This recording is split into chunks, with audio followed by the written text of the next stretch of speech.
Hey, what's up guys, it's Kelly, and today's Top 5 Wednesday was supposed to be your top 5 favourite female-female ships like I did the male-male ships last week, but I couldn't think of any, so I've decided instead to go with one of the older topics again. This was one that I missed out on in August and I remember being so bummed because I really wanted to do it, and that is your favourite bromances, which, I mean, I can't resist a good bromance.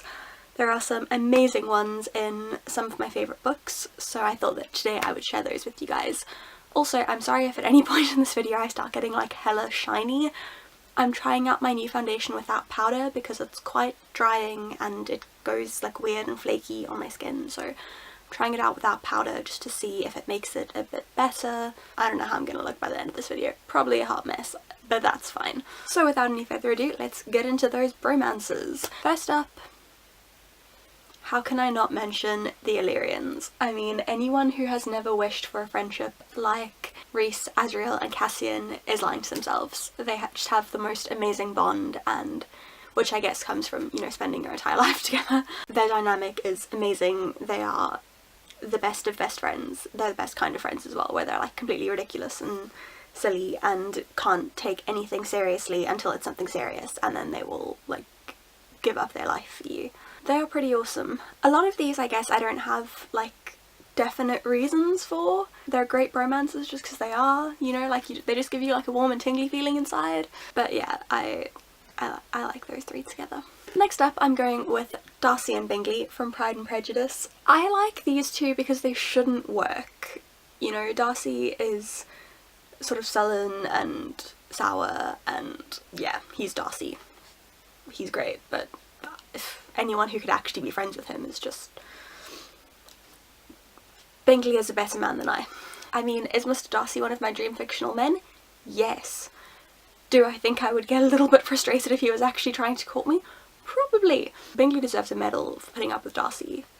And in equal measure, Darcy deserves a medal for putting up with Bingley, because as much as Darcy is awkward and sullen and sour, Bingley is very excitable and friendly and happy. And I think I would get equally as annoyed with that end of the extreme. So they really shouldn't work, but they do work really well together and also just have that really intense, strong bond where, you know, they would do anything for each other. Next up is Percy and Grover. Percy and Grover I think are, like, for me, are the most, like, iconic bros in YA literature. They're awesome. They go on adventures together, they kill monsters together.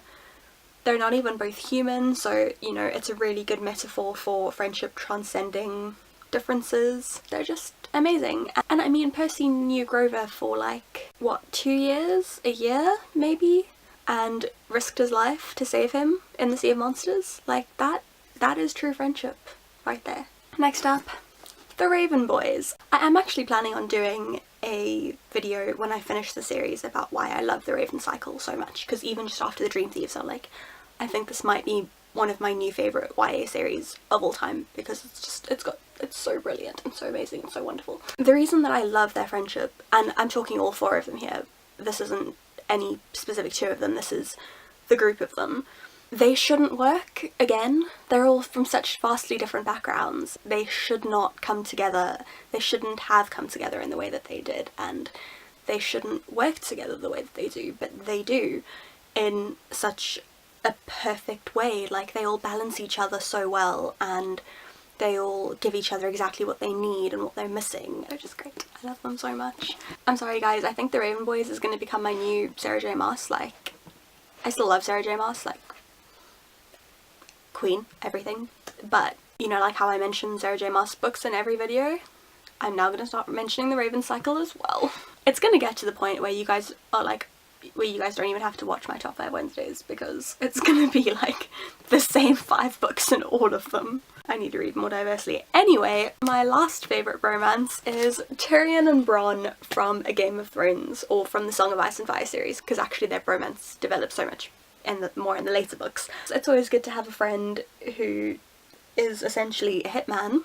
That's always fun, you know, get rid of your enemies. And again, I think it's just a case of an unlikely friendship. You know, Tyrion is from the most powerful family in the kingdom, and Bronn's a sellsword. And you're like, okay, cool, you know, Tyrion has employed a sellsword, like that's completely normal. But it goes so much deeper than that. You know, he doesn't just go to Bron when he needs someone killed, he goes to Bron when he needs advice, when he needs someone to talk to about things, when he needs to plan his next political move. These are true bros, guys. And they also kind of have accepted each other for what they are. Like, at one point Bron betrays Tyrion and Tyrion's like, I get it.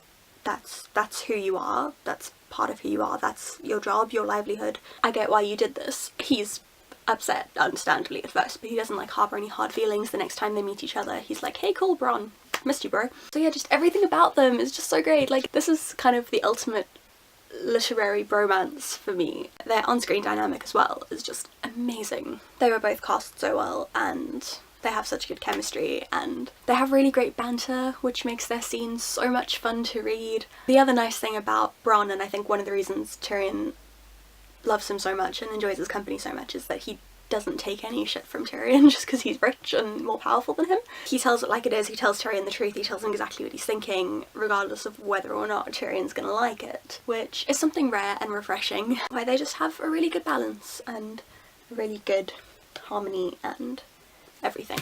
So those are my top 5 favourite bromances. I love me a good bromance. Like, a good bromance is almost as important to me as a good romance. And I think that more books should celebrate friendship. Romance is great, Kelly loves love, but, you know, friendship is important too. I mean, YA literature is marketed to kids from the age of like 12, 13. A lot of those people are not in serious relationships, and they definitely shouldn't be in serious relationships, and a lot of YA that does include romance, you know, sort of 10 chapters in, they're having sex, which is also not something that you want to be promoting to 12, 13-year-olds. Friendship is the most important part of being a teenager. Whether or not you're going to keep the friends that you have in high school for the rest of your life, they are there for an important and formative time in your life. They are important, so I think it's important for that to be represented in YA literature. I'm starting to ramble, and this is turning into a topic for another video that I can do, so I'm gonna cut myself off there.